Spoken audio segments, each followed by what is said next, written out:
Bonjour, mesdames et messieurs. Je voudrais me présenter. Je suis Miguel Nyoleba Mathieu, le directeur du cabinet ICP, qui veut dire International Consultants for Procurement. ICP, en effet, est le premier cabinet en Afrique au sud du Sahara, spécialisé dans tous les domaines des marchés publics. Nous fêtons notre 10e anniversaire le 15 mai 2019. Après avoir réalisé de nombreuses missions, aussi bien de conseil, d'assistance, d'audit, dans différents pays d'Afrique, aussi bien en Afrique centrale, en Afrique de l'Est qu'en Afrique de l'Ouest, nous avons décidé aujourd'hui d'ouvrir avec tous ceux qui sont susceptibles d'être intéressés une fenêtre d'échange et de dialogue sur les principales questions qui pourraient nous intéresser dans le domaine de la commande publique. Je voudrais donc inviter les uns et les autres, dans les réactions ou dans les commentaires ou dans les suggestions qu'ils auront à faire dans le cadre de cette fenêtre, de faire preuve de courtoisie, de professionnalisme et de respect pour que ces échanges puissent aboutir à des enrichissements mutuels de tous ceux qui participeront à ce débat.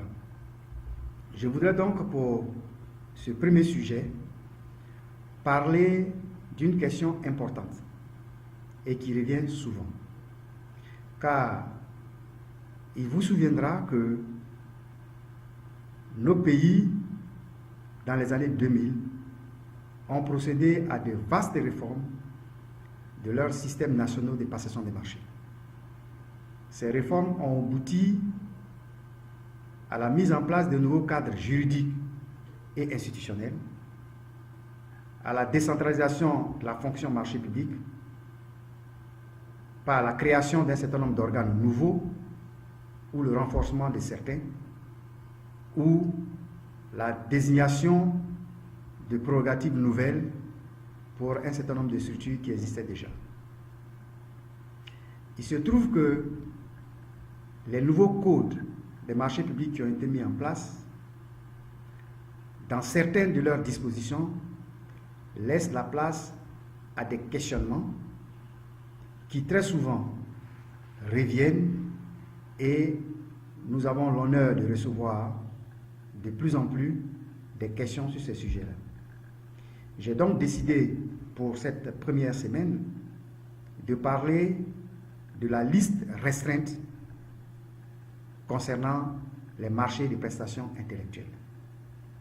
En effet, dans beaucoup de codes des marchés publics, le nombre de cabinets à retenir sur la liste restreinte n'est pas défini, n'est pas précisé.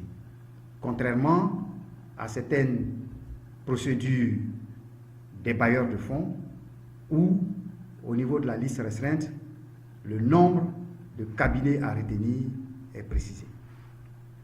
Alors la question est de savoir quel est le nombre de candidats à retenir sur une liste restreinte lorsque le code lui-même est muet.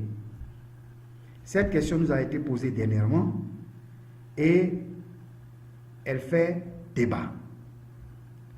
Sur le plan juridique, une liste restreinte qui a été constituée suite à un avis à manifestation d'intérêt, même si elle comporte 10, 20, 30, 40 cabinets qui sont retenus parce que, ayant satisfait aux critères minimums indiqués dans l'avis à manifestation d'intérêt, ces 40 cabinets ou ces 30 cabinets ou ces 20 cabinets, normalement, devraient être retenus sur la liste, puisque rien n'est dit que le nombre à retenir sur cette liste-là est de 3, est de 4, est de 5, est de 6 ou est de 7.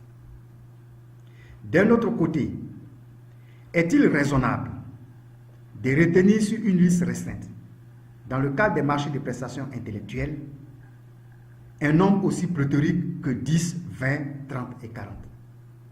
Voilà, chers amis, la problématique que je vous pose ce matin, et j'attends vos différentes réponses pour engager le débat et avoir vos différents points de vue. Je vous remercie.